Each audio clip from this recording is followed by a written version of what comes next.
الہی بخش نے سر اٹھا کر دیکھا اور دیکھتے کا دیکھتا رہ گیا۔ وہ بے حد حسین لڑکی تھی، عمر لگ بھگ 18-19 کی ہوگی، جس کا چہرہ کندن کی طرح دمکتا ہوا تھا۔ آنکھیں کٹوروں سی تھیں اور نقوش ایسے تھے کہ جیسے بڑی نفاست سے اور نزاکت سے تراشے گئے ہوں۔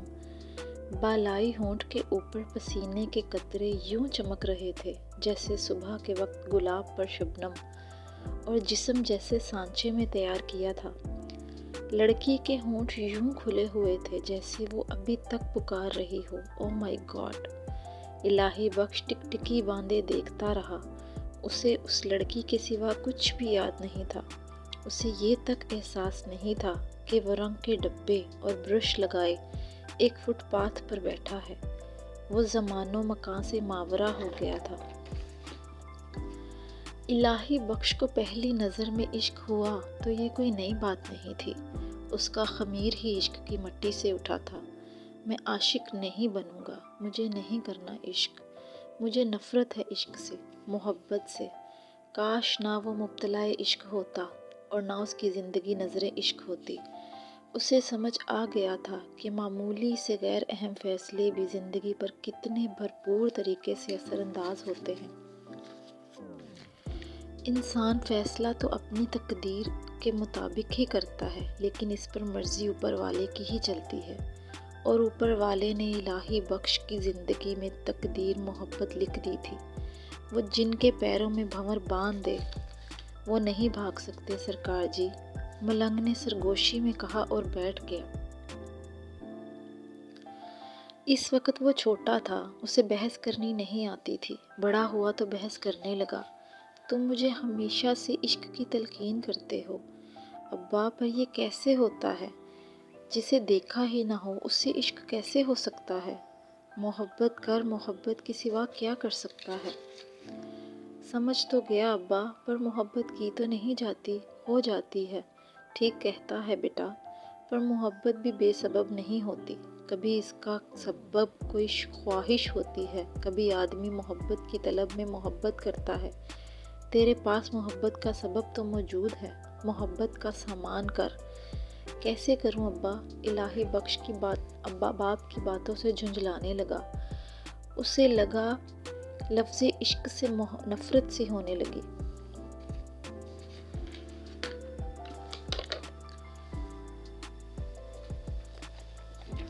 وہ بڑا ہو رہا تھا، وہ میٹرک کرنے کے بعد پریشان تھا، نوکری اسے مل نہیں رہی تھی۔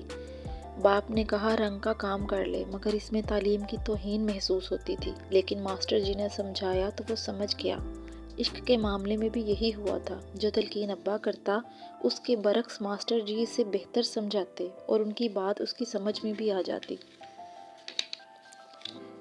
فلسفہ عشق کو تسلیم کر لیا تھا اس نے، لیکن دل نہ مانا اور عشق سے نفرت ختم نہ ہوئی، لیکن کم ضرور ہو گئی تھی۔ ایک دن اچانک الہی بخش نے فیصلہ کیا کہ ابا میں کراچی جانا چاہتا ہوں، وہاں روزگار بہت ہے، یہاں سے اچھا ہی رہوں گا وہاں۔ تیری مرضی بیٹے، پیر بخش نے مختصر کہا۔ الہی بخش کا مسئلہ روزگار نہیں تھا، وہ تو باپ کے عشق کے فلسفے سے گھبرا کر بھاگ رہا تھا۔ کراچی کے لیے روانہ ہوتے وقت الہی بخش ملنگ والے درخت کے پاس سے گزرا تو اس نے سر گھما کر اسے دیکھا۔ ملنگ سر جھکائے سینے پہ ہاتھ باندھے کھڑا تھا۔ اس سے پہلے کہ الہی بخش سلام کرتا، ملنگ نے خود اسے سلام کیا۔ یہ پہلا موقع تھا کہ الہی بخش خود ملنگ کی طرف متوجہ ہوا، ورنہ ہمیشہ ملنگ ہی الہی بخش کی طرف متوجہ ہوتا تھا۔ الہی بخش کو ملنگ کی باتیں اچھی لگتی تھیں، دلچسپی رائے عشق اور اشاریت کی وجہ سے، مگر اسے غصہ بھی آتا۔ ملنگ کبھی کبھی ابا جیسی باتیں کرتا، بلکہ وہ اور آگے کی چیز تھا۔ الہی بخش نے سلام کا جواب دیا۔ ملنگ نے کہا آخری بار غریب خانے میں نہیں آئیں گے سرکار؟ سب اوپر سے ہے سرکار۔ ہاں بابا، میں کراچی جا رہا ہوں، آسمان کی طرف اشارہ کرتے ہوئے ملنگ نے کہا۔ سب اوپر سے ہے سرکار، سونے رب کی عنایت ہے سرکار۔ دیکھیں ایک منزل کے دو راستے ہوتے ہیں، ایک چھوٹا دوسرا لمبا۔ چھوٹے راستے میں کٹھنائیاں دشواریاں آتی ہیں، دوسرا راستہ لمبا پر آسان ہوتا ہے۔ آپ خوش نصیب ہیں، رب نے آپ کا راستہ آسان کر دیا۔ پر یاد رکھیے گا منزل وہی ہے۔ آپ کو سفر مبارک ہو سرکار۔ تم مجھے بہت یاد آؤ گے بابا۔ نہیں سرکار، آپ مجھے بھول جائیں گے، میں تو اسکول ماسٹر تھا، ڈیوٹی ختم، اب آپ کو کالج کا پروفیسر ملے گا، تعلیم نہیں چھوٹے گی، اب آپ جائیں، الوداع سرکار۔ ملنگ کا کمال یہ تھا کہ الہی بخش کو اس کی باتیں سمجھ میں نہیں آتی تھی، پر دل کا بوجھ ہلکا سا ہونے لگتا۔ اس وقت بھی یہی ہوا، وہ تازہ دم ہو گیا۔ الہی بخش باپ کے عشق سے خوفزدہ ہو کر بھاگا تھا، لیکن عشق نے کراچی میں بھی اس کا پیچھا نہیں چھوڑا تھا۔ کراچی آئے ہوئے اسے 1 سال بھی نہیں ہوا تھا کہ وہ خود عشق میں مبتلا ہو گیا تھا، مگر وہ عشق باپ کے عشق سے بالکل مختلف تھا۔ الہی بخش کو کراچی بہت پسند آیا تھا۔ یہاں محنت کے بازار جا بجا لگتے ہیں۔ کیفے لبرٹی کی آگے کی سمت بالکل مقابل جولرز کی ایک دکان ہے۔ اس بازار میں کسی نوع کو کسی بھی خدمت کی ضرورت ہوتی تو بازار کا رخ کرتا، اور ہر طرح کی محنت انسانی دکانوں میں، انسانی شوکیسوں میں یوں سجی ہوتی کہ تلاش کرنے کی ضرورت ہی نہیں تھی۔ یہ وہ مقام ہے جہاں انسان کی شناخت اس کے شجرہ نسب سے نہیں، بلکہ اس کے اوزاروں سے اور اس کے ہنر سے ہوتی تھی۔ الہی بخش نے پینٹ کا ایک خالی ڈبہ، کلر کارڈ، اپنے برش لیے اور فٹ پاتھ پر محنت کا انسانی شوکیس بن گیا۔ یہ پہلا موقع تھا کہ وہ زندگی سے خوش تھا۔ جلدی ہی زندگی اپنے معمول پر آ گئی۔ ایبٹا آباد سے وہ 7 لڑکوں کے ساتھ آیا تھا۔ الہی بخش کا یہ تجربہ بھی انوکھا تھا کہ وہ پردیس میں تھا اور اسے کسی چیز کی کوئی پریشانی نہیں تھی، یہاں تک کہ فٹ پاتھ پر پہلے ہی دن اسے کام مل گیا۔ اس دن کے بعد کبھی اس کی جیب خالی نہ ہوئی۔ ابتدا میں اسے اپنا شہر بہت یاد آتا، سادہ پرامن لوگ اور آب و ہوا کا تو کوئی جوڑ نہیں، لیکن اسے اندازہ نہیں ہوا کہ کراچی کس طرح اس کے دل میں گھر کر رہا تھا۔ اس نے دل کو ٹٹولا تو پتہ چلا کہ اس محبت نے اس کے دل میں جڑیں پکڑ لی ہیں۔ اس کا خمیر ہی عشق کی مٹی سے اٹھا تھا، لیکن یہ عشق کہاں، کس جگہ، کس انداز میں ہوا، اس پر مزید حیرت کی جا سکتی تھی۔ الہی بخش کو ایک بڑا کام ملا تھا جو اس نے 4 دن میں نپٹایا تھا۔ اجرت کے علاوہ وہ انعام بھی ملا تھا، لہٰذا جیب بھاری تھی۔ وہ بے فکروں کی طرح مست بیٹھا تھا۔ شام ہو گئی تھی۔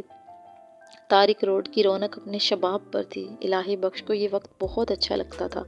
عام طور پر وہ اسی رونق کے لیے دیر تک بیٹھا رہتا۔ وہ اپنے معمول کے مطابق نظریں جھکائے بیٹھا تھا۔ اچانک اسی جگہ جہاں اس کی نظریں جمی تھی، ایک شاپنگ بیگ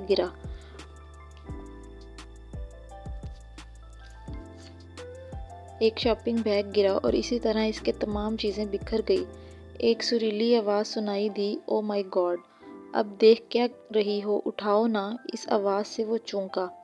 اسے اب احساس ہوا کہ لڑکی کے ساتھ کوئی اور بھی ہے۔ الہی بخش نے نظریں جھکا لی۔ وہ شرمسار تھا کہ اس نے ایسی معیوب حرکت کی۔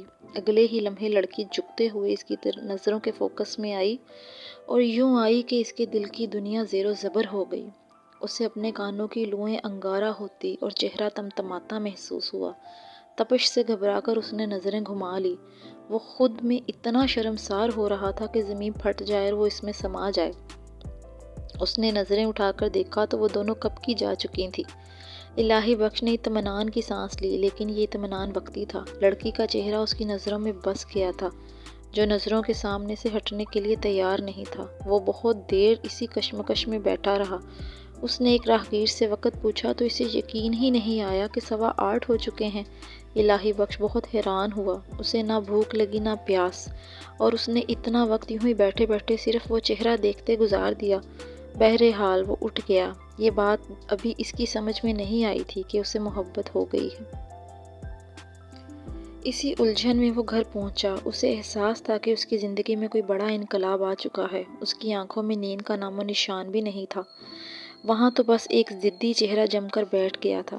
تاش کی محفل کب کی ختم ہو چکی تھی۔ رات کا مخصوص سکوت طاری تھا اور وہ کب کا کروٹیں بدل رہا تھا۔ آنکھیں بند کرتا تو وہ چہرہ سامنے آ جاتا، آنکھیں کھولتا تو بے چینی ہونے لگتی۔ وہ جھنجھلاتا، اپنے بال نوچنے کو، پیٹنے کو دل چاہتا، بس آنکھیں بند کرنے سے سکون آتا، کیونکہ وہ بند آنکھوں میں وہ چہرہ تھا۔ رات کی سانسیں اکھڑتی گئیں۔ الہی بخش کو نیند نہیں آئی۔ یہ کیسی بے بسی ہے یا اللہ! وہ بڑبڑایا۔ اسی لمحے فجر کی اذان شروع ہو گئی۔ اس کے معمول کے مطابق اٹھنے کا وقت تھا، پر وہ اٹھا نہیں۔ مؤذن نے آخری بار دہرایا، اللہ بہت بڑا ہے، اس کے سوا کوئی معبود نہیں۔ اس کے ساتھ ہی ایسا سکوت طاری ہوا جیسے پوری کائنات ساکت ہو گئی ہو۔ چند لمحوں میں ہی اس سکوت نے الہی بخش کو اس کے سوال کا جواب دے دیا۔ ابا کی آواز اس کے کانوں میں گونجی، جو لوگ محبت نہیں کرتے انہیں محبت کرنی پڑ جاتی ہے، اور انسان بہت بے بس ہو جاتا ہے اور بہت دکھ اٹھاتا ہے وہ۔ تو یہ بے بسی اس لیے ہے۔ اسی لمحے الہی بخش کو پوری طرح سے ادراک ہو گیا کہ اسے محبت ہو چکی ہے۔